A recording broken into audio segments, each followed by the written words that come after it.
Estamos aquí de regreso en el programa. A Mano Limpia, mil gracias por acompañarnos. Ahora vamos a darle las buenas noches al periodista del diario Las Américas, Sergio Tálora. Sergio, hola, ¿cómo estás? ¿Qué tal? Gracias. Encantado. No te había visto desde el año pasado. Desde el año pasado, sí. Desde el año pasado. Gracias por estar aquí en el programa. Vamos a hablar un poco de esa liberación de 16 guerrilleros, fueron indultados, guerrilleros de las FARC en Colombia.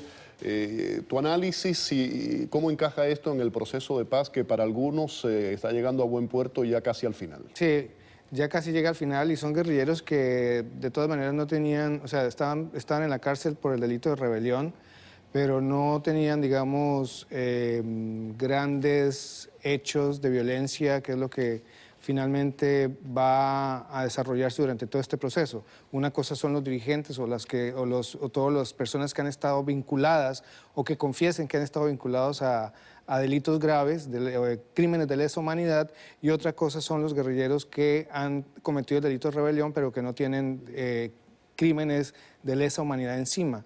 Ellos básicamente se están comprometiendo a ser como unos agentes de desarrollo de pedagogía de la paz.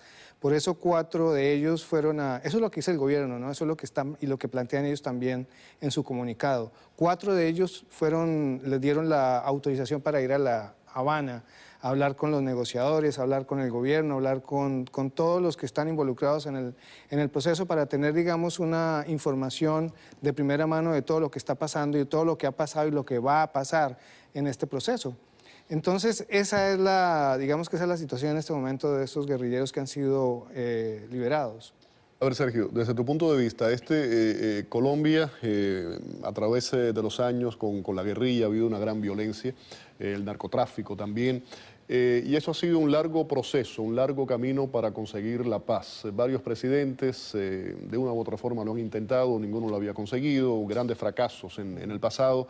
Ese proceso actual se ha criticado mucho en muchos aspectos, se ha criticado al presidente Santos, se ha criticado que por qué se hace en La Habana. Desde tu punto de vista, tu análisis, si le vamos a dar una calificación, ¿lo ves como algo positivo? ¿Se ha hecho, de todos ha sido el mejor intento?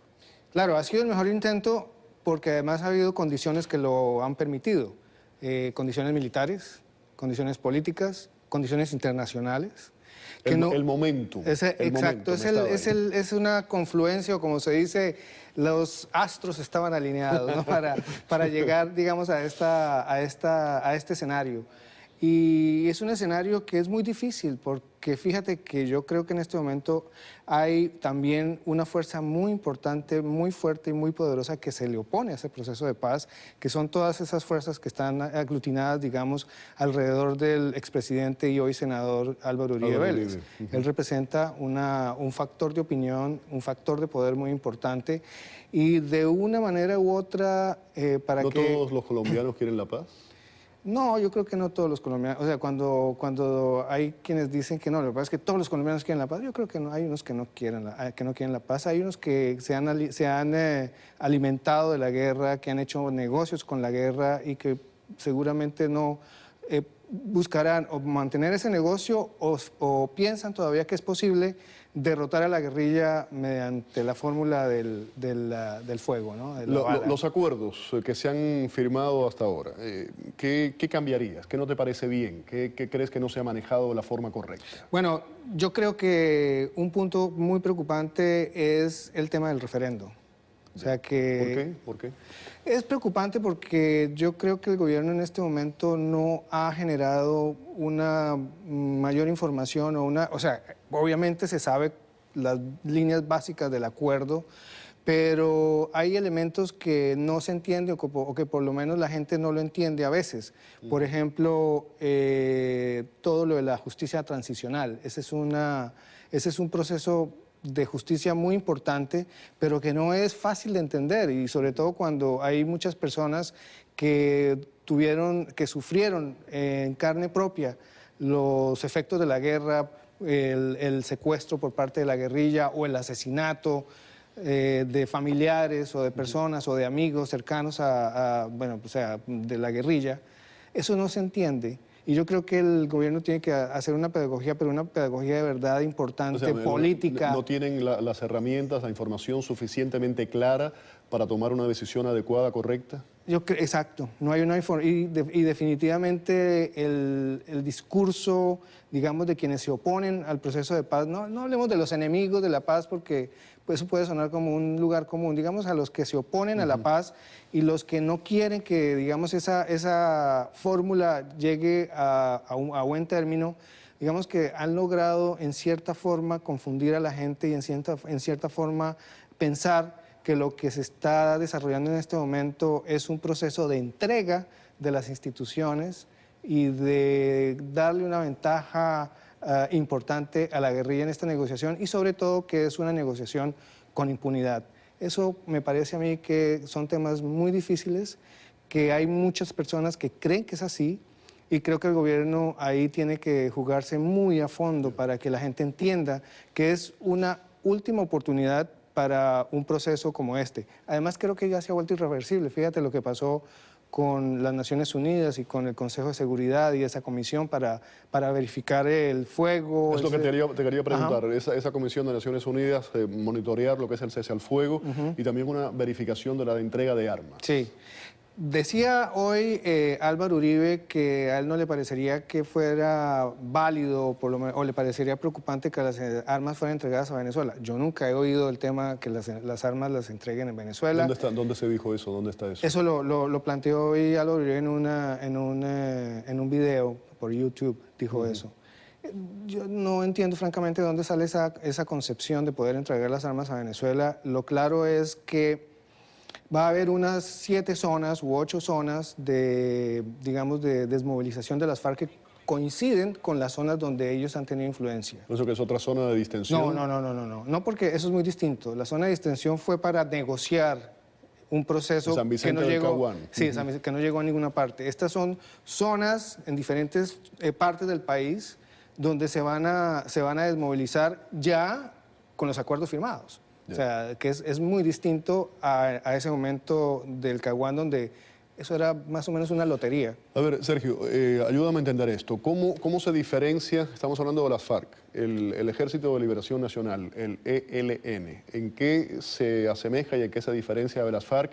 ¿Y debería estar también en ese proceso de paz? Bueno, digamos, básicamente todo lo grueso, donde están de acuerdo las FARC y el ELN, es en un momento dado de sus dos historias, es que se querían tomar el poder por las armas y construir en Colombia una especie de socialismo con la misma concepción. Con ideologías diferentes, sí, ¿no? Sí, más o menos. El uno muy inspirado en digamos, la revolución cubana y la teología de la liberación, y las FARC mucho más inspiradas en el Partido Comunista y pro-soviéticos de ese entonces. La estrategia de los dos, por supuesto, era muy distinta y el hecho es que el ELN, a diferencia de las FARC, fue derrotado militarmente en un momento dado de su historia. Derrotado militarmente es que los acabaron. Se dice que hoy día tendrá unos 1.500 miembros aproximadamente. Ellos volvieron a reconstruirse en los años 80 volando el tubo, como se decía, es decir, los oleoductos, y haciendo atentados a las torres eléctricas, y el secuestro, la extorsión, y ellos obviamente juraron que no tenían relaciones con el narcotráfico, digamos, por, según ellos, esa pureza religiosa, pero eso es difícil de creerlo. No, le acaban de decomisar 547 kilos de cocaína ahora, ¿no? Eso es muy difícil de creerlo. Pero digamos que su percepción de la guerra y el hecho de que no hayan podido, digamos, llegar a una negociación clara es porque son pequeños, pero desde el punto de vista ideológico son mucho más, digamos, ortodoxos que lo que han sido las FARC, sin que las FARC fueran pues el modelo digamos, heterodoxia ideológica. Lo que pasa es que la guerrilla del ELN, entre más pequeña y entre más acosada militarmente está, es más dura para negociar. Porque ha habido momentos de negociación, en los 90 hubo posibilidad de negociación con ellos, en los 80 también, y ahora se da un momento importante para que el ELN entienda que tiene que negociar si este proceso con las FARC sigue adelante. Ahora no sabemos si de alguna manera u otra el gobierno de Santos esté en negociaciones secretas para tener ya digamos, unos puntos importantes de avanzar en la agenda con el ELN. eso no lo sabremos hasta cuando esté más adelantado el proceso con las FARC, es decir, ya de cierre la negociación, de entrega de armas y de verificación de cese al fuego bilateral, y cuando ya el proceso esté, digamos, bastante maduro. Por ahora, el ELN sigue así en una situación un poco ambigua. Ya para terminar, te veo esperanzado con el proceso de paz, como dicen, habemos paz. Habemos paz. Sí, es un factor de guerra que se acabaría en el país, pero hay un punto importante que debe uno tener en cuenta con este proceso, y es que, y por la experiencia que ha habido durante todos estos años, es que este proceso también necesita un desmonte de lo que queda del paramilitarismo. Y los paramilitares no solamente son un ejército privado, sino además ha sido... Una carretera de 2 vías. Sí, sino además es una lógica que influye a muchos sectores de la sociedad.